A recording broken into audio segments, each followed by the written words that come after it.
I've always had lousy handwriting. Terrible, almost illegible handwriting, ugly to look at, yuck. But I managed to change it. I managed to fix it.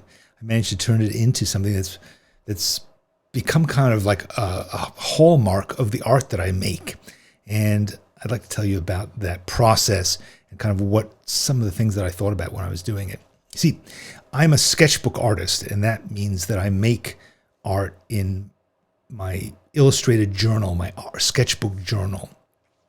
And I'm an artist, but I'm also a writer. And so I like to combine pictures and words. And pictures means drawing, watercolor, gouache, those kinds of things.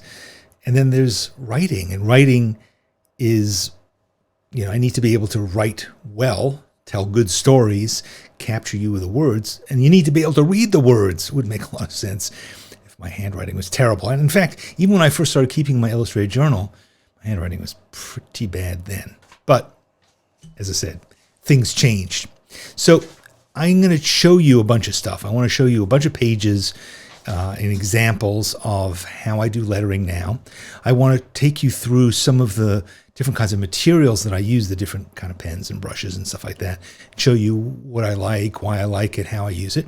And then I want to do some kind of bigger pieces for you and explain what I'm doing as I do it. So, by the end of this, you'll see at least how I do it. Now, I'm not a calligrapher, okay? I love calligraphy. It's gorgeous. It's beautiful. I'm too messy. I'm too impatient. So I could never really do that sort of classic, perfect, swooping letters. What I do is basically expressive, personal, handwritten lettering. And maybe that's something that you want to get into also. So I'm going to show you how I do it. So handwriting to me it's beautiful to look at. Beautiful lettering, beautiful handwriting. It's really expressive.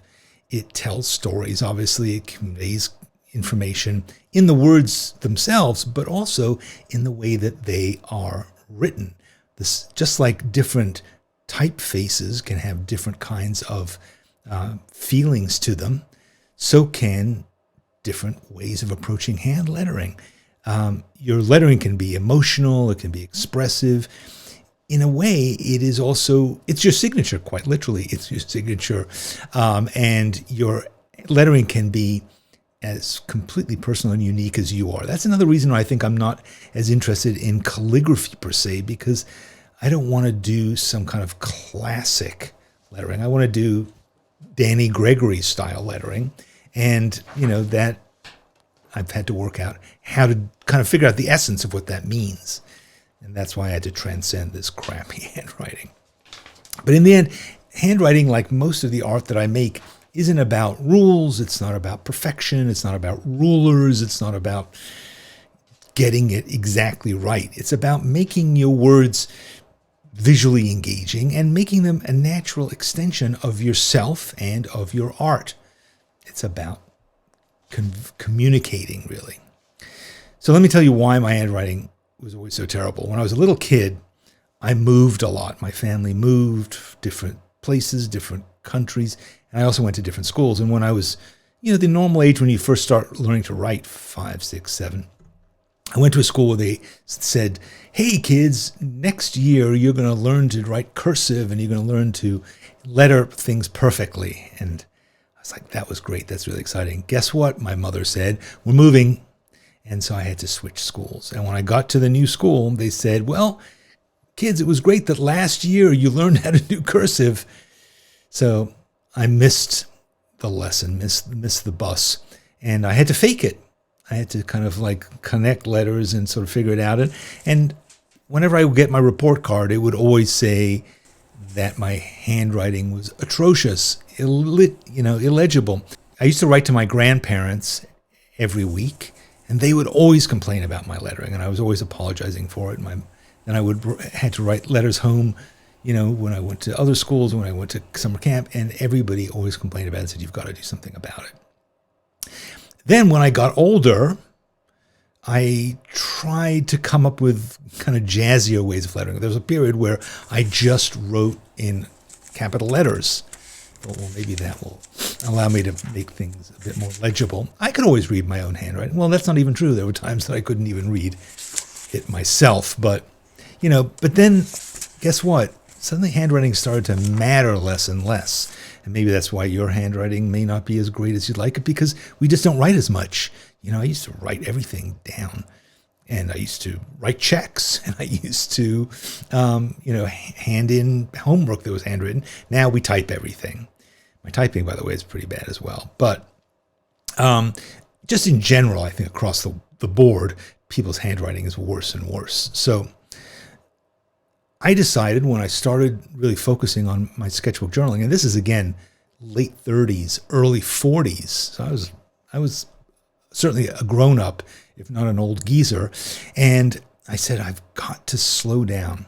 And so one of the things that occurred to me was that lettering is drawing. That really when you write something, you're just drawing a letter, draw an A, draw a B. So I started thinking, okay, so the same kind of approach that I use to looking at something and drawing it, I can use in writing my letters. And just as I can try and capture the perfect A and the perfect B, I can also be more expressive in that. So I can kind of make it funky and add different elements to it and make it almost, I've seen beautiful, beautiful calligraphy that you can't even read what it is because it's so abstracted. And that's very much a trend in modern calligraphy. I think it's awesome. But I decided that my art had to be, my handwriting had to be a part of my art. It had to be a part of me. It had to convey how I see the world, how I make art. And that isn't, rigid and constrained. It is free and me. So what I did is I just slowed down.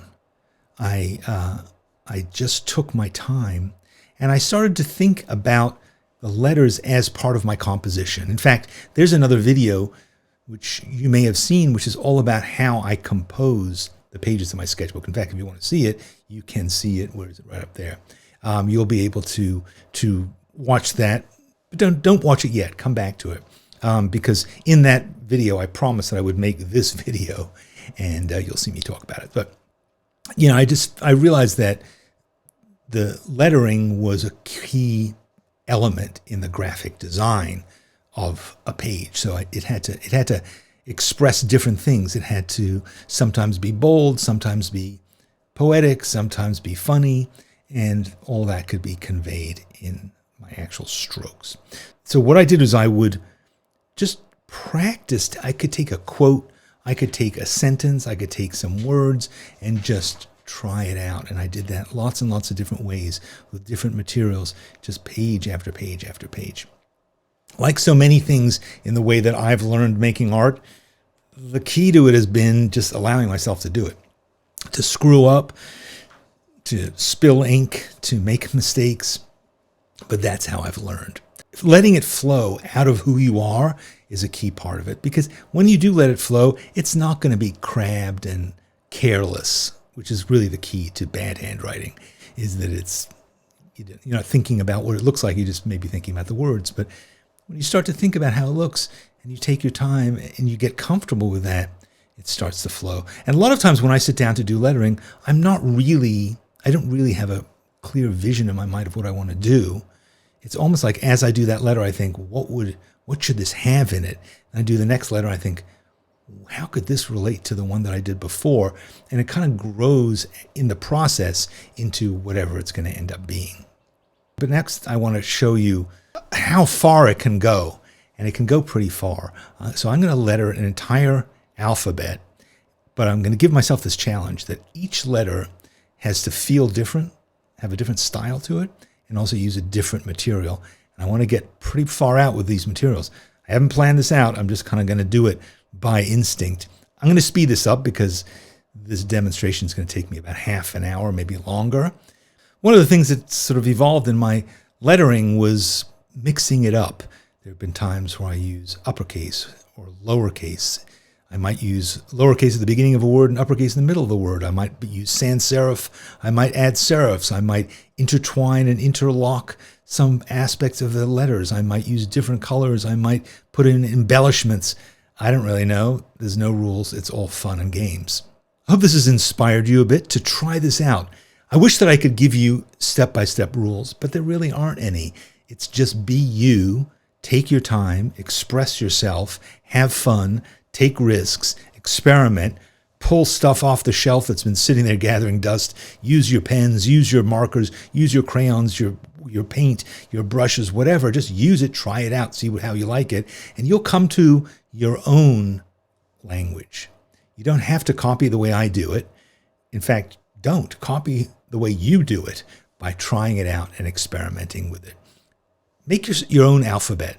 That's a great place to start. Just do an alphabet from beginning to end and do what I did. Try different stuff. And then you might say, you know, I really like these things. That didn't feel correct to me, but this style, these tools, they felt like me.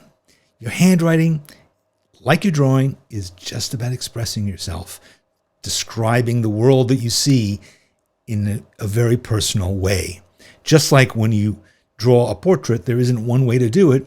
When you write a letter, there isn't one way to do it. There's your way. And you will come to it, I promise you, by practicing and experimenting and enjoying this. This could become what you do in your art. You may never have thought of it that way before, but it could be. Start out, grab some quotes of your favorite poets or authors or, I don't know, YouTube personalities. Try them out and see where they take you. Make them feel like a collaboration between the person who's saying the words and you, the letterer. Take it somewhere to a place that feels kind of like both of them. Comment on the quote through the way that you do it. It's up to you. It can be crazy. That's the fun part. And hey, if you'd like to see a full version of that demonstration in real time with me explaining exactly what I'm doing and what kinds of tools I'm using and why I'm using them, become a member of this channel. I made a special long-form director's cut version of this video, and it's available only to members. You can become one too. For just a couple of dollars a month, you can support this channel and get access to all kinds of cool behind-the-scene exclusive stuff and see videos early and get other perks. Join us and get it all.